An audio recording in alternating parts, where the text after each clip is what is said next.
His name is Ovi Ashraf. I know who he is. I want him dead. Stay away from Ovi, or you'll end up dead and all. Fine, I'll do it myself. How are you gonna do that? Hey, you're gonna cry at him, bore him to death talking to your dead husband. Fuck off, Sean! Although you're far more glamorous, beautiful and sexy in real life, but I actually think this is draft 3, by the way. 3? Despite looking no better than draft 1, I give up. I wonder if maybe baking isn't for you. You think? No, you know what? It's very, very sweet of you. And you know what? It's going to taste better than it looks. I bloody hope so. Such a kid.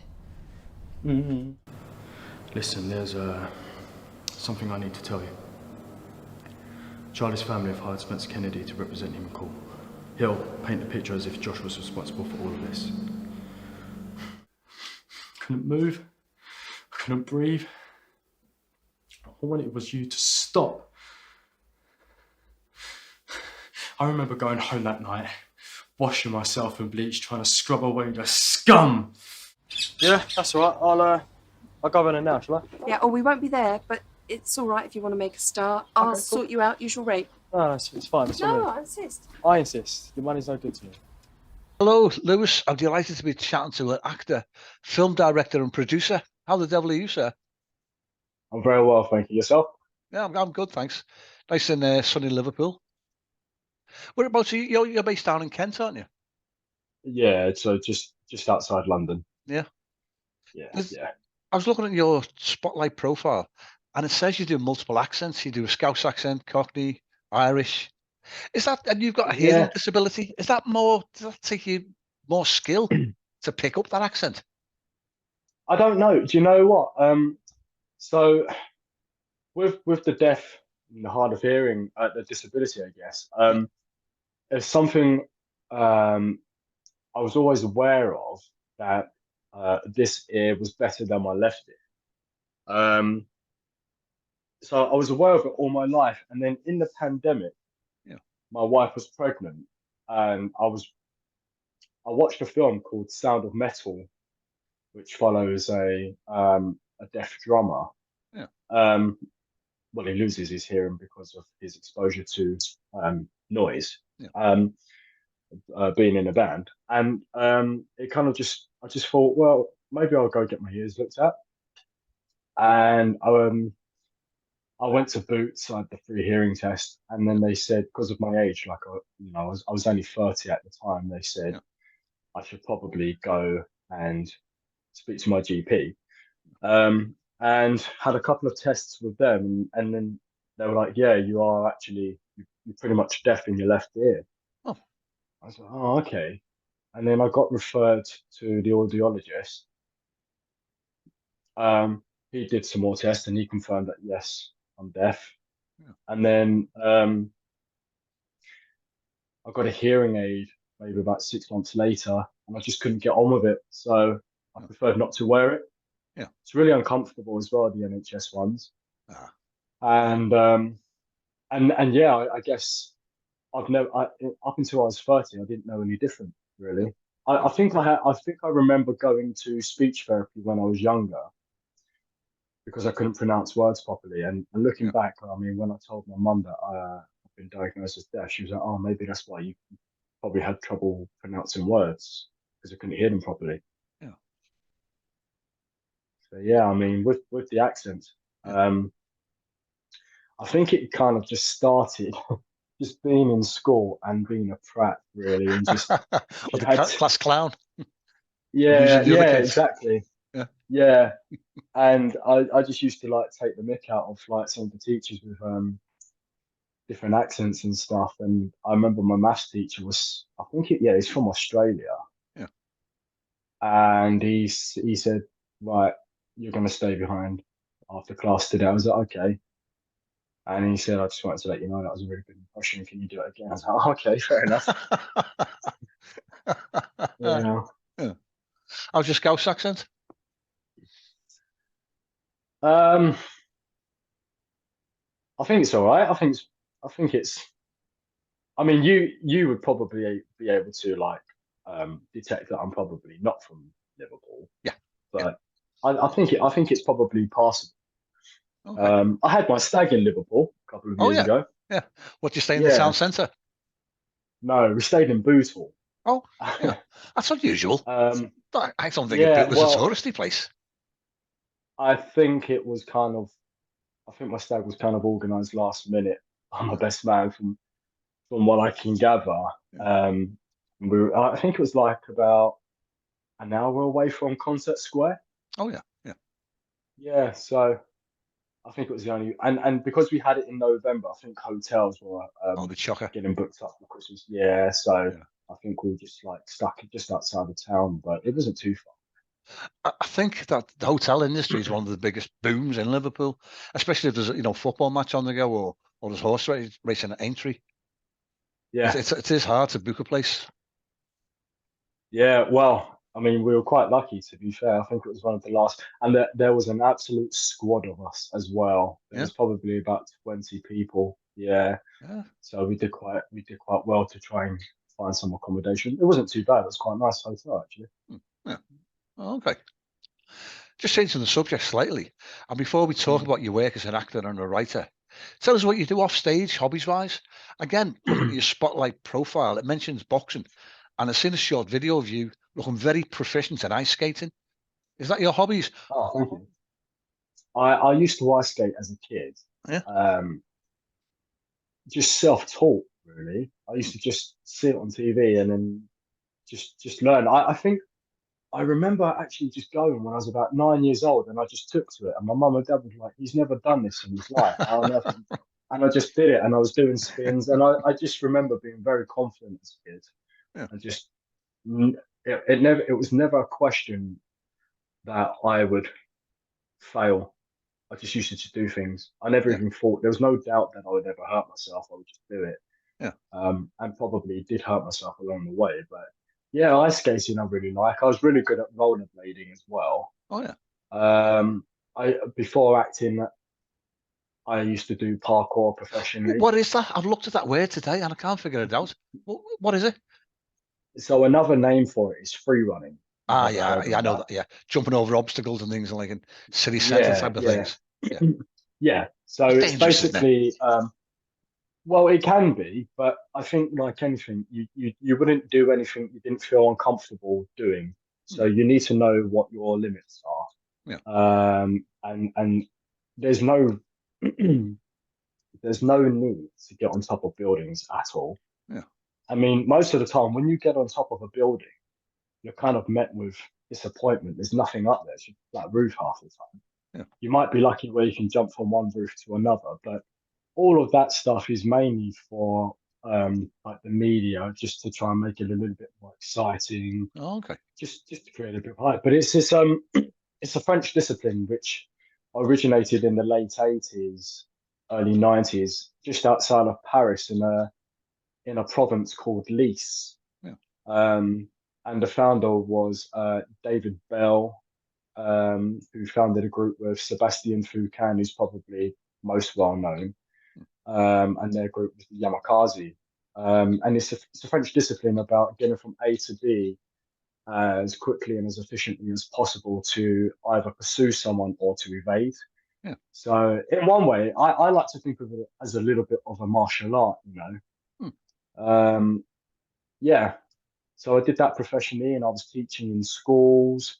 I was performing with my own team that I founded with a couple of friends. Yeah. And then two of us got scouted by one of the biggest teams in the UK back in the day. Oh yeah. And then and then they were like, we'd like part of our team as well. And we were doing performances at Crystal Palace Football Club on the pitch during half time and teaching. And yeah, it was really fun. And it was really good because I was still in school at that time, so Yeah. it really helped with a bit of money as well. Excellent. Not like it was a lot of money, but Yeah. like I didn't have a job then. I was only about 15 or something, so Hmm. it helped, and I really appreciated it. So Oh, brilliant. Well, you took part in the opening ceremony, the London, the 2012 Olympics, directed by Danny Boyle.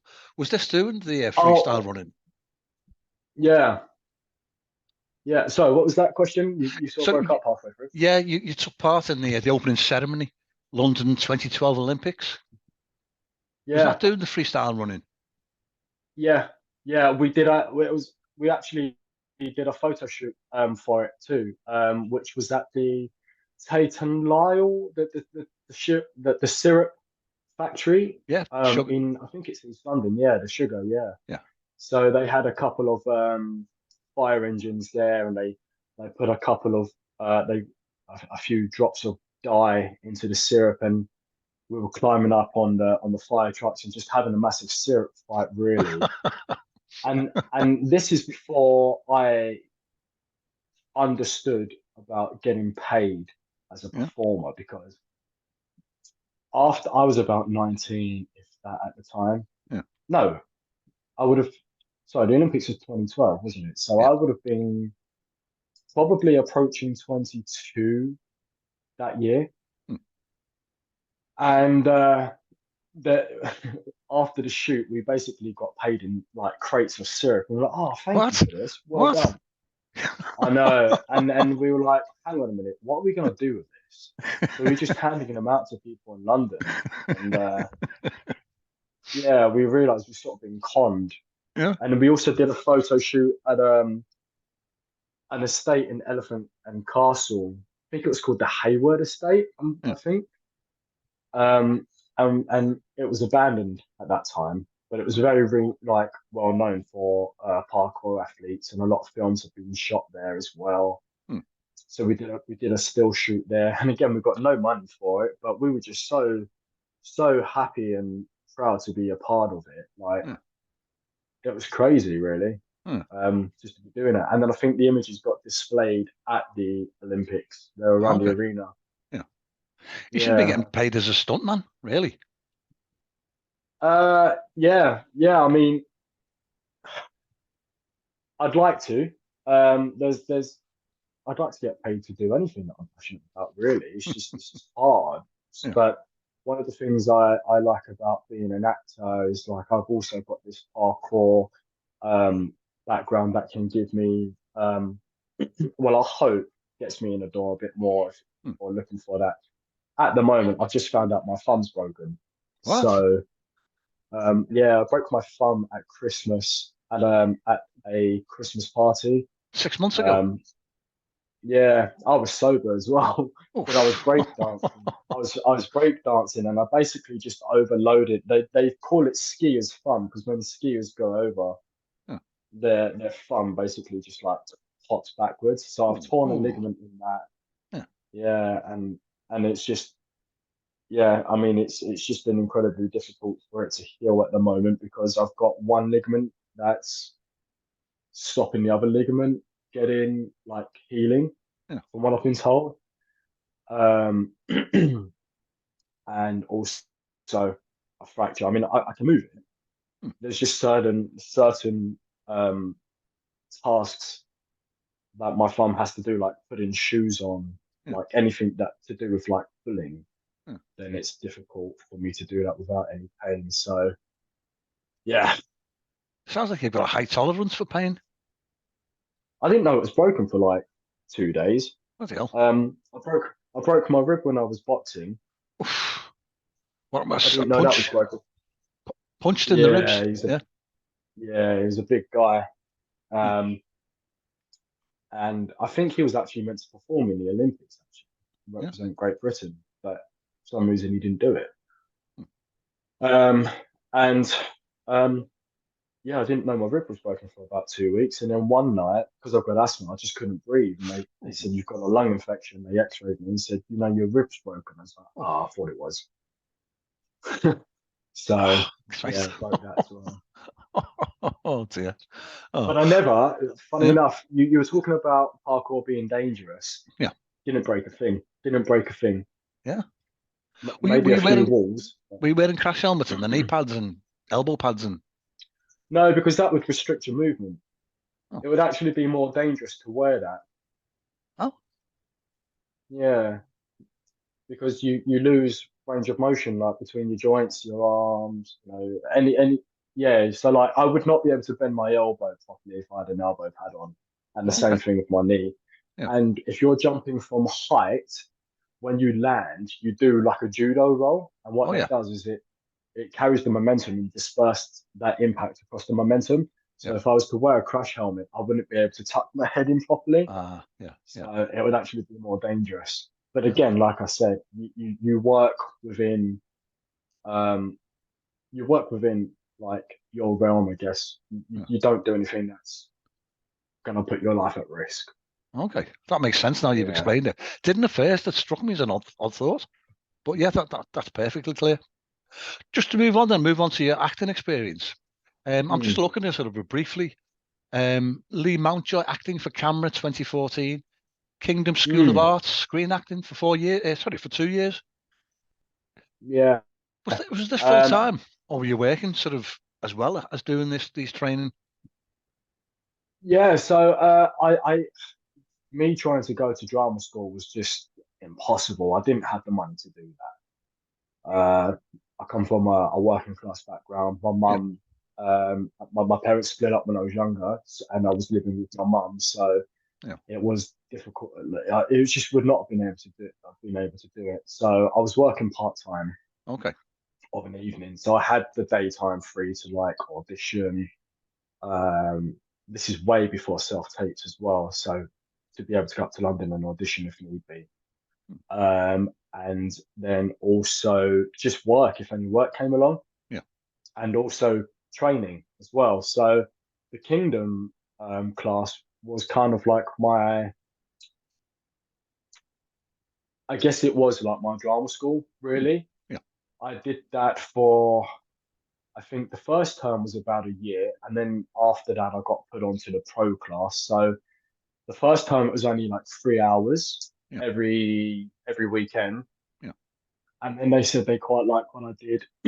Would I be interested in going to the pro class in the second term? I said yeah, and they said this is going to be full on. It's like 8 hours a day. I was like, okay, that's fine. Hmm. Did that, and then there was no need for me to go back into the third term because I'd done everything in the second term because Hmm. we were doing everything in 8 hours. Yeah. So I think I finished that in about 2016. And then I joined Go Hub, which is basically just like I think they have a session midweek on a Wednesday and then Saturday, maybe some Sundays. Yeah. But there's no need to like audition to get into this place. They are literally just like drop in workshops. So Hmm. I've actually been there with a friend, and he has no acting experience at all. He just wanted to give it a go. And I was like, Yeah. well, come along then, because Yeah. he was interested in writing, and he's helped me out with making a couple of my films. And he said, I'm always behind the camera. I'd like to push myself and see if I could be in front. So, well, come along. Yeah. And then yeah, you get your scripts sent through a couple of days before the class, and then you go there and you perform it. It's a really nice space to work in and be around people who have the same sort of interests as you do. It's I think one of the things with acting, you always want to be in a space where you feel safe, I guess. Hmm.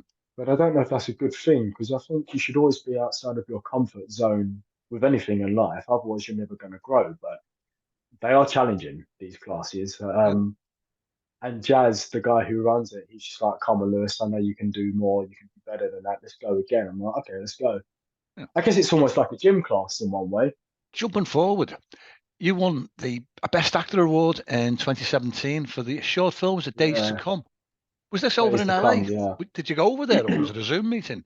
So tell us about it. I couldn't get there. No. Yeah. So it was, I shot this short film Yeah. and I submitted it to a couple of film festivals. That was the first short film I'd made. Yeah.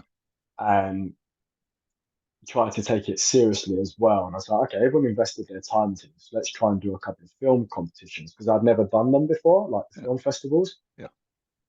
So I sent it to a couple, and then with the one in LA, I thought there's no chance I'm ever going to like they probably won't even accept the film. Yeah. And I found a waiver code as well. So I think to submit it was about £60. Yeah. So that's quite, that's a big chunk of money. And there's no guarantee that the film will even be like reviewed. Yeah. But I found a waiver code and didn't hear anything back. And then I found out it had won. Brilliant. Oh, Christ. So I got Best Actor for that, yeah. That's great on your CV, that, isn't it? Well, I like to think so. I mean, I guess it's like a badge of honor, I guess. Yeah. Yeah. Yeah, so that was the first award I'd ever won Yeah. as an actor. And then there were a couple of European film festivals over in, I think it was Belgium, and I'd won one for best film and then best director. So Brilliant. that was a double award with them guys. Yeah, so I did very well with that film actually, and it kind of opened up a couple of doors for me.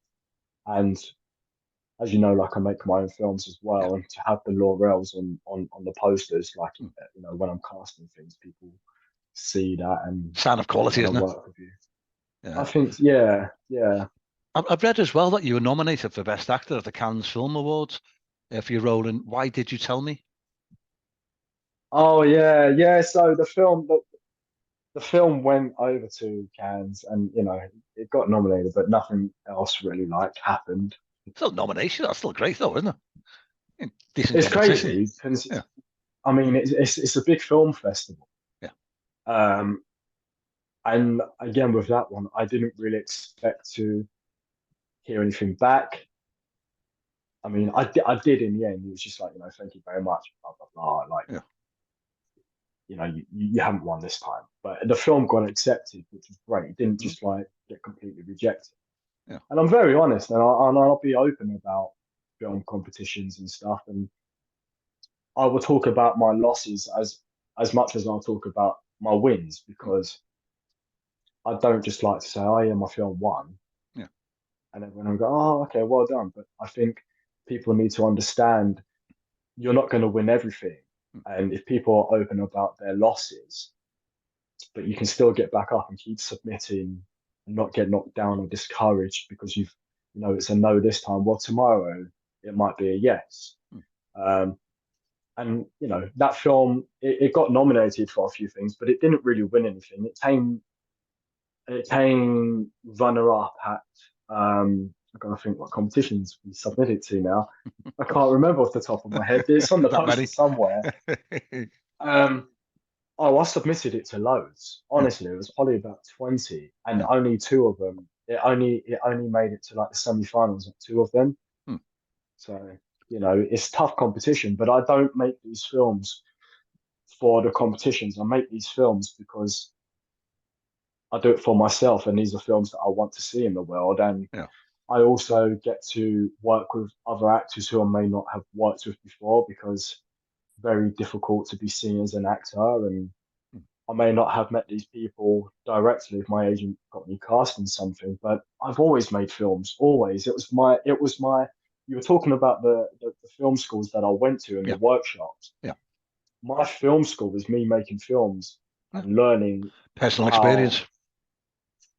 Yeah, I mean, I'll be honest, I'm very much self-taught. Perhaps that shows, but like I said, I didn't have the money to go to these drama schools and stuff. It was only these workshops and learning on the job. Every job I ever got growing up was a class in itself. And then when I wasn't, I didn't have a showreel back in the day. I didn't even know what showreel was. So I owned a camera anyway. So I just wrote stuff, wrote a couple of things, put it all together, and then sent it to a couple of agents. And then, lucky enough, someone picked me up. But it was something that I always enjoyed. So I just continued making films. I watched the short film that you put a tweet out with a link to the PROTEGE on YouTube. And I thought it was actually brilliant. That excellent production values on there. You wrote that, directed it. Yeah. Where did you get the finance for it? It was just like friends of yours doing voluntary fellow actors. Well, I'm very lucky. I'm incredibly blessed to have people who want to support what I do and Yeah. want to work with me. Yeah. But that I've only sort of acquired that support over the years of just working and learning about how camera works, learning about how to make a film, learning about writing, and I keep doing it and doing it, and people are starting to take notice and want to work with me. Yeah. My DOP, Zach Fenning, I'd be lost without him. Yeah. And I would have been lost without the likes of like Marcus O'Brien and Brandon Bailey, Dan Brooks. Yeah. You know, they're all my closest friends. Yeah. And if it weren't for them, I probably wouldn't have got work as an actor. So, you know, we all get together and we make films, and therefore I'm able to be seen. But yeah. It's my own personal money that I'm putting into film. Yeah. It's working with people who are willing to help out as well. Most of the time, we just like shoot everything guerrilla. We beg, we borrow, we steal. But we don't steal. You know, we're just very fortunate, and just reaching out to people in like with the pub that we shot in the PROTEGE. Yeah. That's my granddad's local. Oh yeah, that's handy. And and I remember being there with my granddad, and I said, "Do you think the landlord would let us film here? Like, you've put enough money behind the bar. Do you think he would do it?" And he was like, "I'll have a word with him." And lucky enough, he said yes. And then the landlord said, "What do you want to film in here for?" Look, it's a dive. And I was like, "But wait till you see it on camera. It will look stunning." And it does. Yeah. And that's all thanks to Zach Finn and the DOP and Gaffer.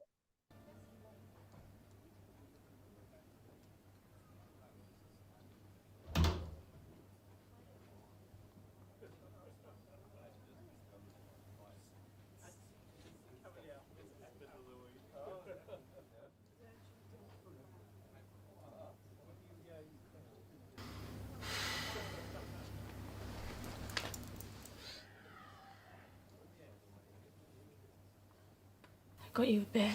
Whatever this is, make it quick.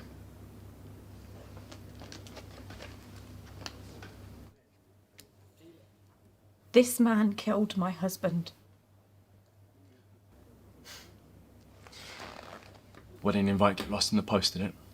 Get off your high horse, Sean. You've been missing for 10 years. His name is Ovi Ashraf. I know who he is. I want him dead. Stay away from Ovi, or you'll end up dead and all.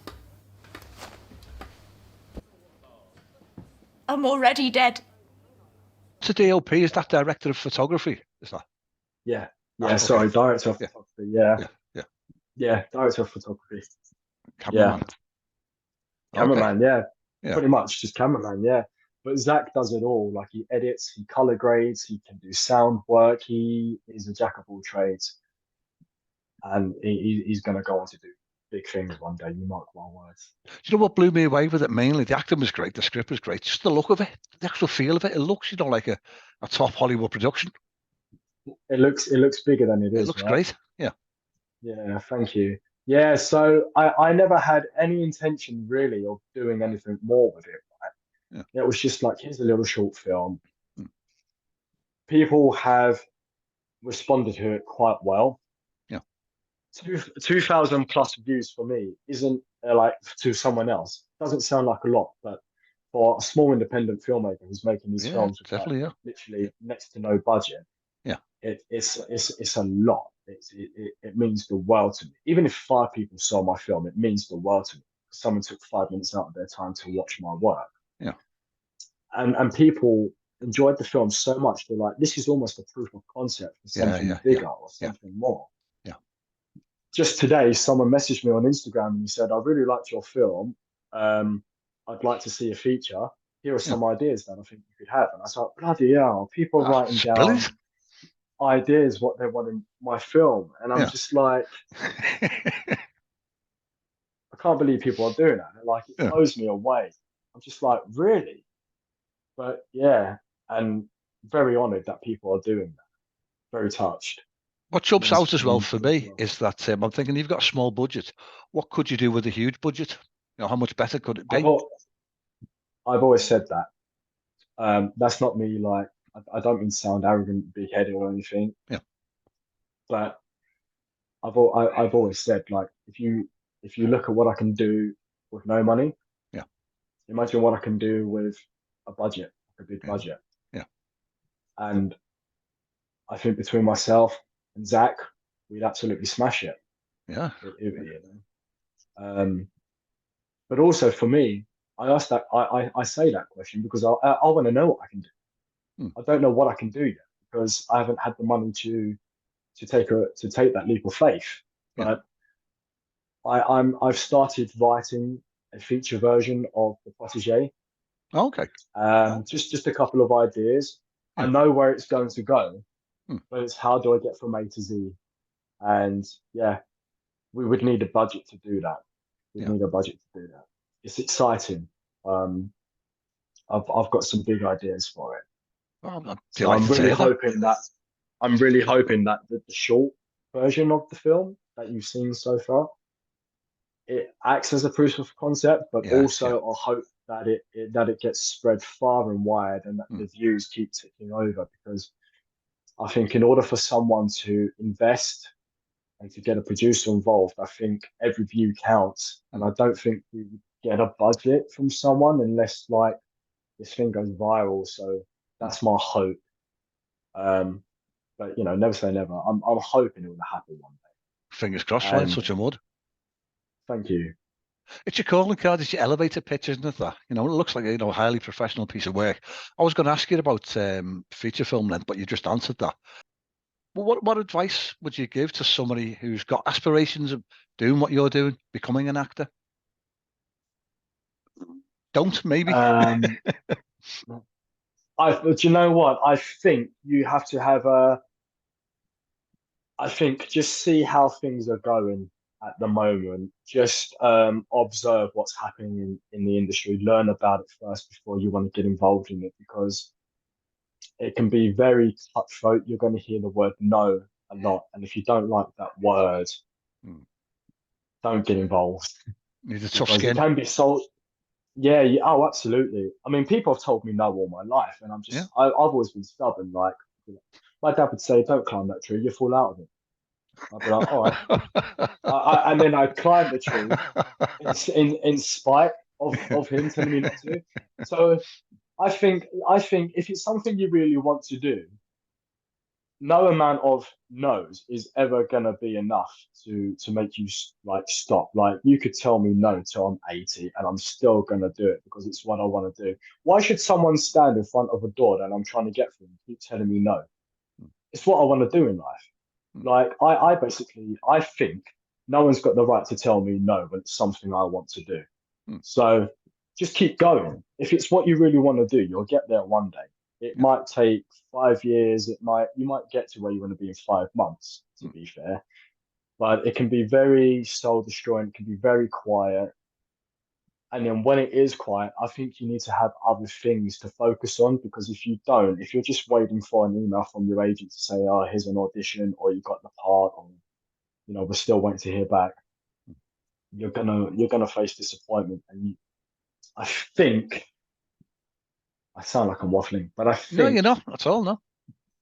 I think you have to appreciate the silence, the rejection, and yeah, you've just got to appreciate all of that just as much as you would appreciate a yes. Because if you can't, I think if you can't appreciate a no, then you don't really deserve to appreciate the word yes. You're going to get 10 no's before you get one yes. But just keep going. If it's really what you want to do, don't give up. Okay, that's brilliant advice. Harsh, but sounds very accurate and true advice. Very harsh. Yeah.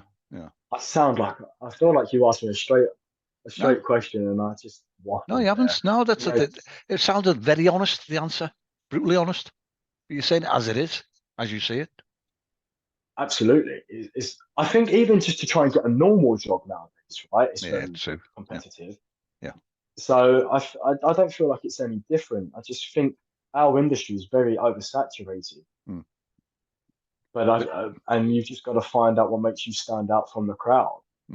And even when you do have, you know, the talent and the work ethic, they may not come to you. You know, they may go for someone else. Yeah. But just keep going, I guess. Okay. Lewis, as I mentioned, looks like time's caught up with us, but it's been an absolute delight chatting with you, and I'm wishing you every success. And I hope to see the feature-length film of the Protege. Thank you. I really hope to see it as well. I really hope to. But we'll see what happens, right? Yeah, very best wishes with that. But for now, Lewis, cheers, mate. Thank you. Thanks for having me. Thank you. Cheers. Bye-bye.